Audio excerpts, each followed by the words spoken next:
Hey, guess what? I'm back and it hasn't even been a full week this time since I did a video. Getting a little better, but don't take it for granted. It might not stick around. So I'm gonna answer, I got a request from who did I get the request from? Rick Evans asked me to talk a little bit more about orientation and the application process with Prime, and then Chris asked me, what would I say to somebody that's really nervous about coming over to Prime as a student? I might start eating M&Ms during the video, by the way. I haven't eaten all day. I'm in Connecticut right now, and I drove from Virginia non-stop, so that was fun. So let's see. Let's talk about the application process and orientation first. So yeah, with Prime you do kind of do two different applications. The first one's going to be the online one that you're going to fill out to get the recruiter's attention, get them to call you, all that fun stuff. And they are going to check your work history more specifically than your background. They're going to do like a major criminal check to make sure you're not like an escaped felon or a child molester or something like that. The recruiter's going to check on that kind of stuff. They're going to try to complete your work history before you get there, but they're going to schedule you for orientation as long as everything looks generally pretty good. Quite possibly before they actually finish doing the work history and the general background check on you. Especially with somebody like me who had a lot of jobs before Prime, trying to get a hold of all those folks and some of those jobs I didn't have for so long, and trying to get them to remember me and say, oh yeah, he was here, he left for another job or something. It can take a little while. But yes, they did send a couple people home from my class. Another part of the question was, he heard that they do send people home during orientation for having issues with their background and all that kind of stuff. They do a much more in-depth background check on you when you get there. The security department goes and does a very in-depth one. They're going to find out pretty much everything that you've done that's on record and decide whether or not they want you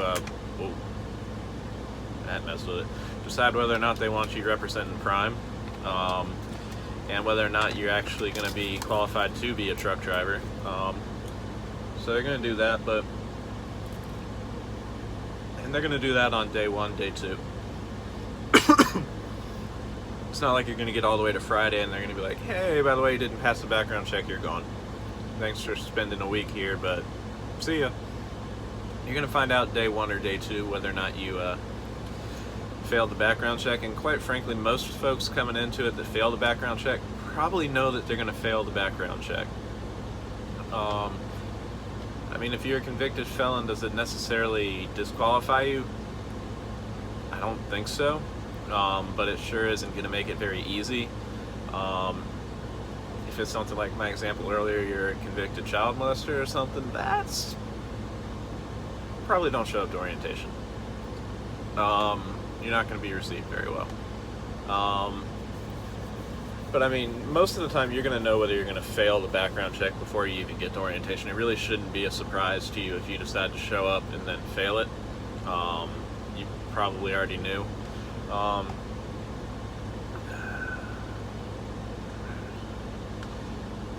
Recruiters they get paid to just bring in the bodies. They do get paid to bring in the bodies, but the fact that Prime also will pay for a bus ticket to get you to Springfield, they will buy you a Greyhound bus ticket. I flew, and they just reimbursed me what the cost of a Greyhound bus ticket from Atlanta to Springfield, Missouri would have been at the end of when I finished orientation and all that. They just reimbursed me. It was like $120 or something, because I flew myself there. Well, I bought a plane ticket. While I am a pilot, I didn't actually fly myself to Springfield. That would have been a really expensive plane rental, seeing as I didn't go back home for months afterwards. But they can't just bring in massive amounts of people that they know aren't going to pass, because they're just burning through Prime's money with the Greyhound tickets at that point. But yeah, they do. I mean, the average class is over 100 people hired every week going through orientation with Prime. That's just an average week there. Every time when I was there was like 120 of us. And every time I've been back to Springfield since, and I've went over to the Campus Inn, which is also the orientation hall and all that fun stuff, is where you do all your classroom training, is at the Campus Inn. Prime owns it. It's their hotel, one of their 2 hotels. They also own the Oasis Hotel and Convention Center, which is right next door to the Campus Inn, and the Fire and Ice restaurant, which is amazing. I love Fire and Ice. I end up there every time I go back to Springfield, but every time, back on point, every time I go in there, the orientation's about 100 students. So day 1 and day 2, mostly day 1 is going to be, you go in, welcome to Prime, here's what we're expecting of you, make sure you're at your classes on time, blah blah blah, normal lecture that you're going to get before you go into training and all that kind of stuff. You're going to have a roommate when you get there. Prime's going to pay for the room while you're there, but it's going to be 2 of you in a room, unless you're me. I managed to get a room to myself with a king-size bed. Granted, that's because the first room they put me in already had 2 people in it, and I had hauled all my stuff down there. Then I hauled it back to the lobby, and I think they just kind of said, well, crap, so they stuck me in a solo room back where they put the actual drivers at. So there's a separate wing of the hotel where once you complete your TNT training and you go back to there, you no longer have to get a roommate. So they have a whole separate wing of the hotel, which is for the licensed drivers. Hang on, somebody's trying to sell me something. I'll be right back. Sorry, that's part of the fun of being at a truck stop. Guy just came up and tried to sell me a bunch of movies. Wouldn't go in until I told him I didn't have any cash, which I don't have cash. I don't carry cash specifically, so I can get rid of folks like that while they're trying to sell me stuff. Where was that? Orientation.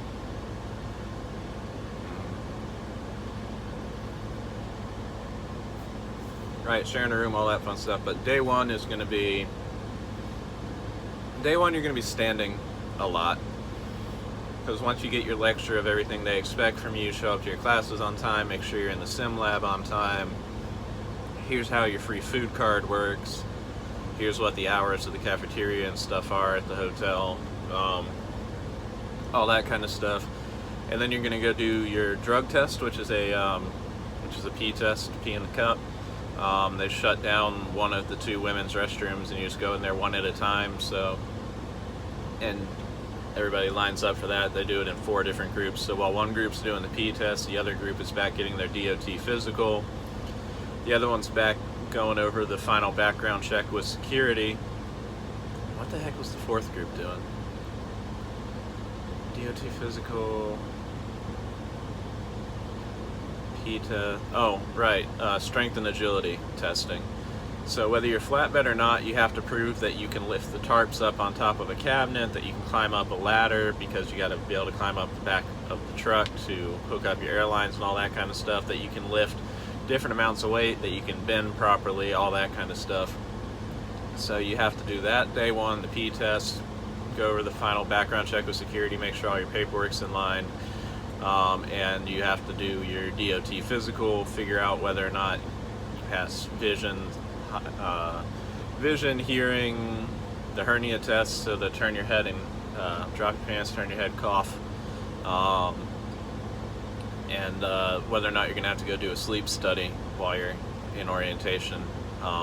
If you're over a certain body mass index, I fell just barely below it, but if you're over a certain body mass index, you have to go do a sleep study, see if you have sleep apnea, and if so, it doesn't disqualify you. You just got to get one of those CPAP, I think it's called a CPAP machine or whatever the heck it is, that helps you breathe at night. So you do all that stuff, and then most of the rest of the week is you're going to have your sim lab, you're going to have safety classes, you have to get all your CBTs, which are computer-based trainings, out of the way. So you got to go into the main computer lab, which is where you'll spend a lot of your time. Make sure you get all that knocked out. They want you to do them in there because they have a camera. That way, if you go out and have a wreck or something like that, they can go back and say, well, he did all of his safety classes here. He or she did all of their safety classes. We have them here on camera, sitting in the lab doing it. I didn't feel like sitting in the lab, so you can access them from any computer as long as you know what the website is, and you have a username and a password. So I did mine in my hotel room. I didn't feel like going and sitting in the lab at my bed was much more comfortable than the lab chairs.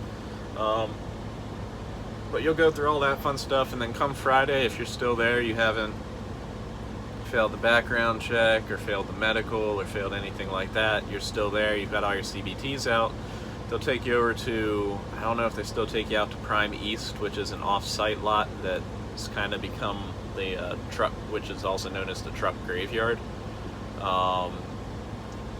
You go over there, and that's where all the wrecked trucks and wrecked trailers are at, but they'll have some of the trainers meet you over there, and they'll bring their truck without the trailer, and you'll literally just take turns hopping in a truck and doing a lap through the truck graveyard. I think they do it over there, one, because there's not a heck of a lot going on over there, and two, probably to put a little bit of fear of God into you, to show you that these trucks are not indestructible, and when you wreck them, they can get pretty messed up. Same thing with the trailers. So I think that's why they do that. But I mean, most of orientation, I think of the like 120 people that were in orientation with me, 2 of them got sent home for failing the background check, and they weren't really surprised by it. They weren't like, what the heck, why did I fail? They were like, yeah, I kind of saw it coming, but I figured I'd try anyways. Can't blame them for trying, but they kind of knew they were going to fail.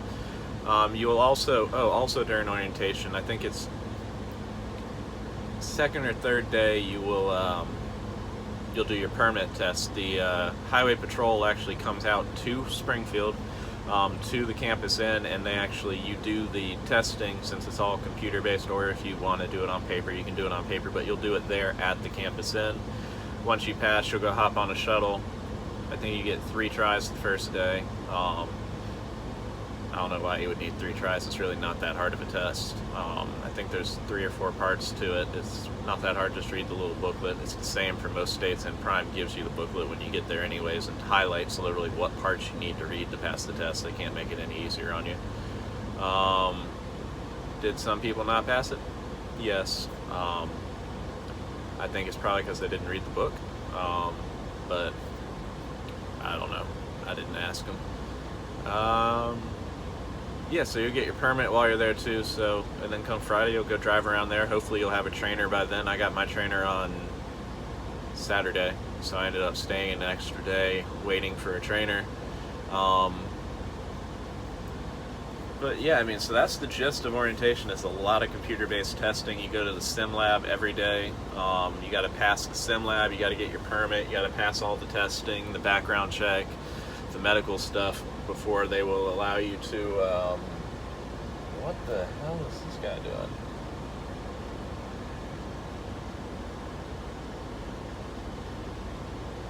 Hang on, let me make sure this idiot doesn't back into the truck. I'll be right back. Sorry, he's not going to hit my truck. He might hit the truck next to me, so if the truck next to me starts rocking, it's probably because he backed into him.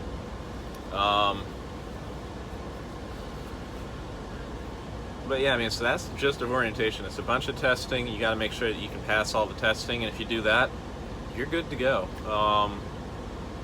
I don't think a lot of folks get fired after that point. I mean, I know my second trainer recently had a student get fired, but that's because the student totaled his truck. Fell asleep while driving and totaled the truck. Luckily, they were both okay. So yeah, that's one of the reasons I can't be a trainer. Is I had to sleep in the back as a student during TNT, and it was nerve-wracking even knowing that there's a professional driver up front that had been doing it for years. I couldn't be a trainer with a student and sleep while a student was driving the truck. I just couldn't do it. It's hard enough to do it with a professional driving the truck, much less somebody who's still learning how to drive the truck. I couldn't do that. But yeah, so the other question was, what would you say to someone like me that is really nervous about going to Prime as a student? Any advice? It is definitely a major change. Not trying to drive you off of coming to Prime or being a truck driver or anything. I mean, I came from the high-end automotive world selling cars, and all of a sudden I decided to switch careers and go to driving a truck across the country. I mean, it was probably one of the most dramatic changes that I could have done, and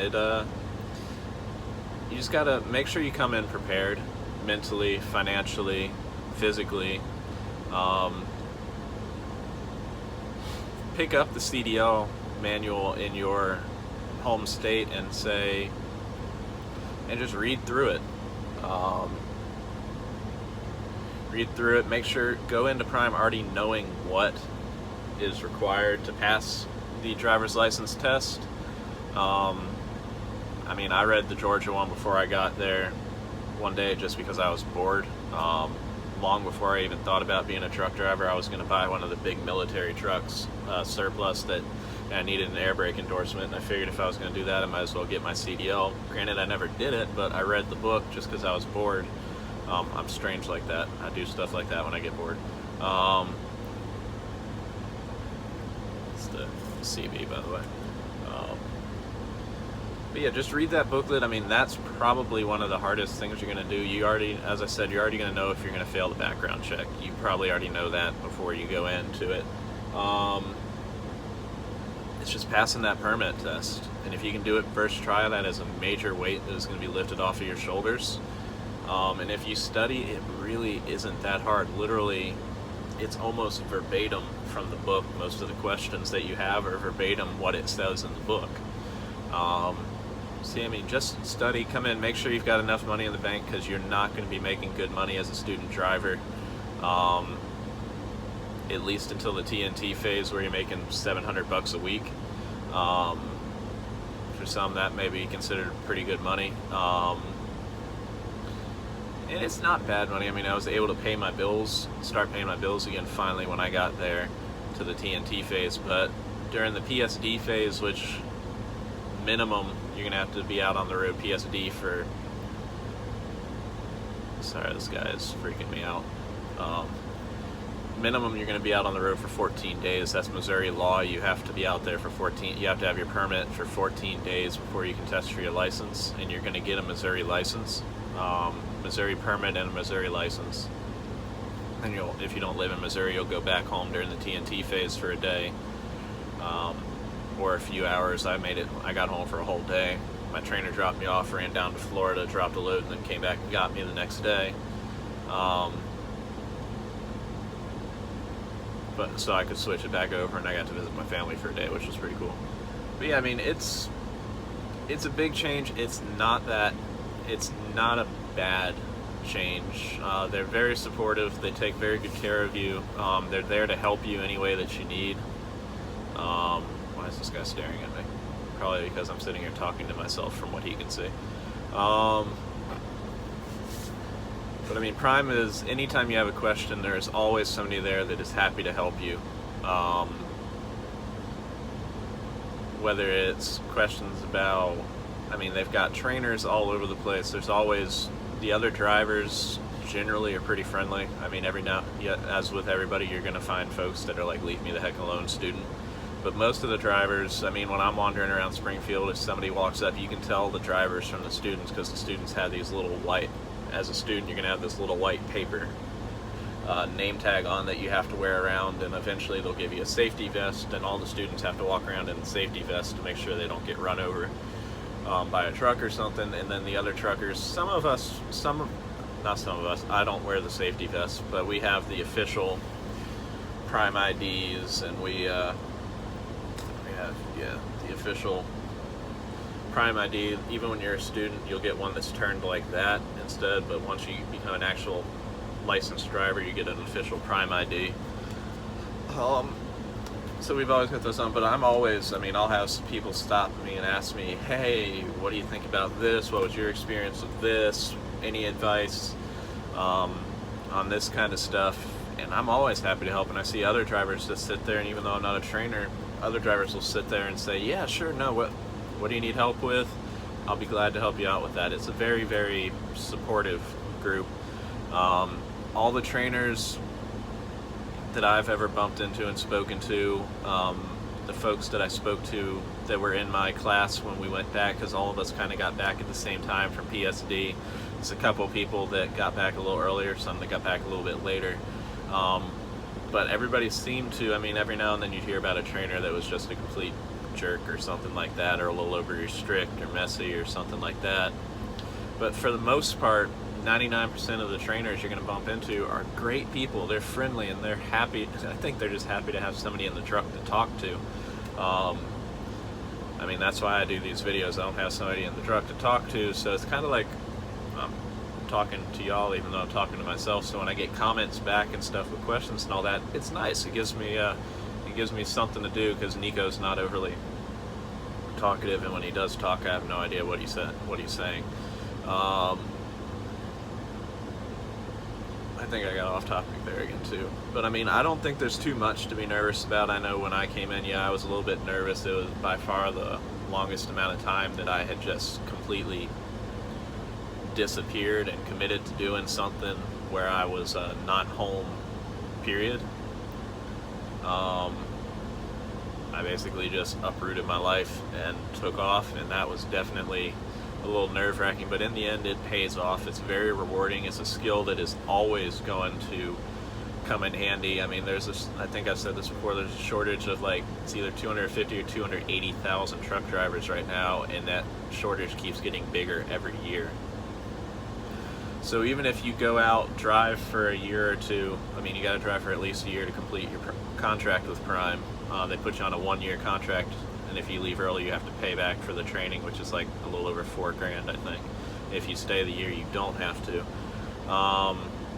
But even if you drive for a year or 2 or 3 or something like that, you leave and you ever leave, go to another industry, but you ever need to get a high-paying job again, having that CDL is going to make it so you can easily, usually within a week or so, you're going to be able to get back into a high-paying truck driving job. And as long as you keep your medical and your license current, you'll always have that option. It is a very, very good skill to have that a lot of people don't feel the need to go and get anymore, or think that, nah, I really don't want to go do that, it's not going to pay off. It does pay off, and I definitely can vouch for that.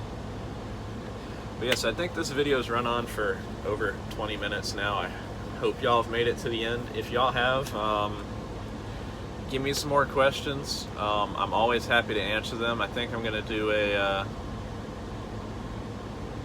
video soon where I literally just tell y'all, ask me whatever the heck you want, whether it's about trucking or just about me in general. Maybe I'm at, how many subscribers am I at now?